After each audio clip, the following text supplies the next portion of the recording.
नमस्कार मंडळी, योगूज किचन मध्ये तुमचं पुन्हा एकदा स्वागत आहे. अतिशय सरळ, साधी, सोपी, बॅचलर्सना सुद्धा करता येईल अशी, किंवा वर्किंग वुमन्स किंवा वर्किंग मॅन्सना करता येईल अशी रेसिपी, ते म्हणजे कांदे पोहे. मंडळी, तुम्ही उपीट या आमच्या रेसिपीला अनपेक्षितपणे इतका भरघोस रिस्पॉन्स दिला, त्याची लिंकही आम्ही रेकमेंड करणार आहोत या व्हिडिओमध्ये. चला तर पाहू मग कांदे पोहे. तर मंडळी, कांदे पोहे म्हटले की लग्न सराईच आठवते. वधू परीक्षा करायची आहे, कांदे पोहे आमच्या हिने केलेत बरं का, म्हणजे मुलीने केलेत बरं का, वधूने केलेत बरं का कांदे पोहे.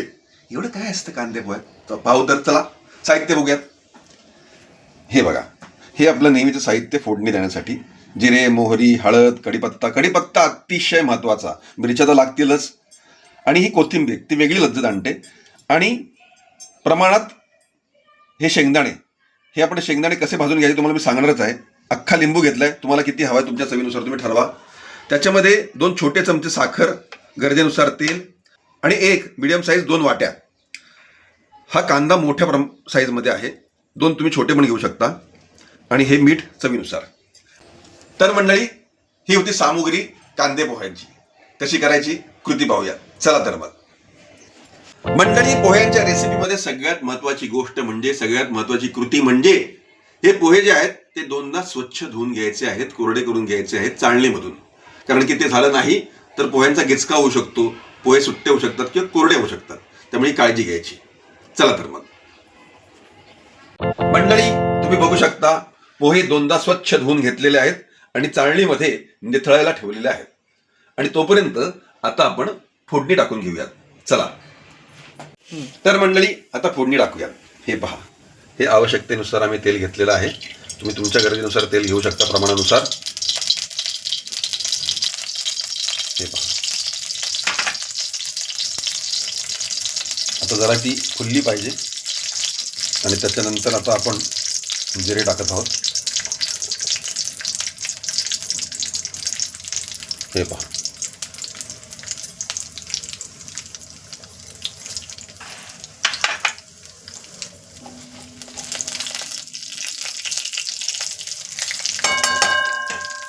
आता कढीपत्ता, सगळ्यात महत्वाचा घटक फोडणीमधला.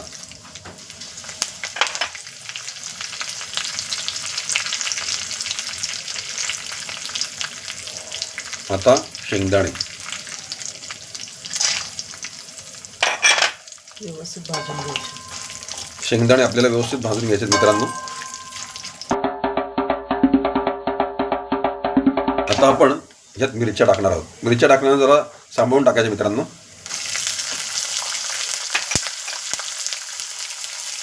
त्याही परतून घ्यायचं असं मस्तपैकी. आणि आता आपण सगळ्यात महत्वाचा, कांदे पोहे, हे जर टायटल आहे तर कांदे आणि पोहे तर हवेतच. आणि हे आले कांदे, व्यवस्थित आपण परतून घ्यायचे आहेत. हा एक मोठा कांदा आम्ही घेतलेला आहे, तुम्ही 2 छोटे सुद्धा घेऊ शकता मित्रांनो.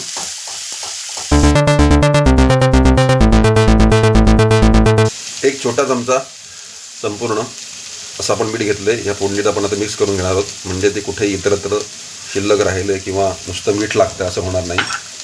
तर आपण ते व्यवस्थित मित्रांनो हलवून घेऊयात.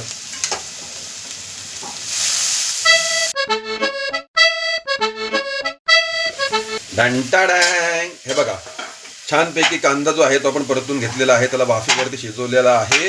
आणि आता सगळ्यात महत्त्वाचा पदार्थ तो म्हणजे हळद, ज्याच्यामुळे पोह्यांना रंग चढतो. तर ही हळद आपण आता ह्यात घातलेली आहे. आणि आता मस्तपैकी ही ढवळून घ्यायची आहे. संपूर्ण पोह्यांना ही हळद लागली पाहिजे. हा रंग, ही चव हळदीची लागली पाहिजे. आणि हळद आरोग्यासही लाभदायक आहे. मंडळी, आता पोहे याच्यामध्ये घालायचे. हे पहा, मिसळून घेतल्यामुळे छानपैकी सुट्टे झालेत. तरी ते फार नरम आहेत, कोरडे पडलेले नाहीत ते, म्हणजे खाताना घशाला घास लागणार नाही. हे पहा, तर हे छानपैकी असे पसरून घ्यायचे. आता आधी ते ढवळून घ्यायचे किंवा मिक्स करायचे छानपैकी, म्हणजे संपूर्ण हळद त्या पोह्यांना नीट लागते. हे पहा,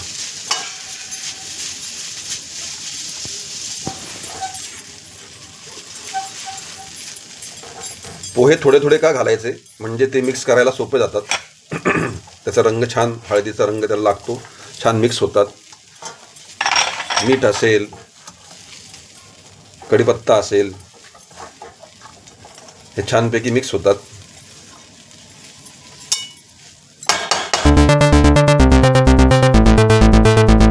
आणि आता मंडळी सगळ्यात महत्त्वाचा घटक ते म्हणजे साखर. थोडीशी गोडसर चव येण्यासाठी आपण यात साखर टाकतो आहोत, छोटे 2 चमचे. तुम्हाला नको असेल तर तुम्ही नका टाकू, पण आम्ही थोडीशी टाकतो साखर त्याच्यामध्ये. आणि आता ह्याच्यामध्ये आपण लिंबू पिळून घेणार आहोत. एक छोटा साईजचा पूर्ण लिंबू आपण त्याच्यामध्ये पिळत आहोत. हे पहा, अशा रीतीनं आपण छोट्या साईजचा लिंबू पिळत आहोत.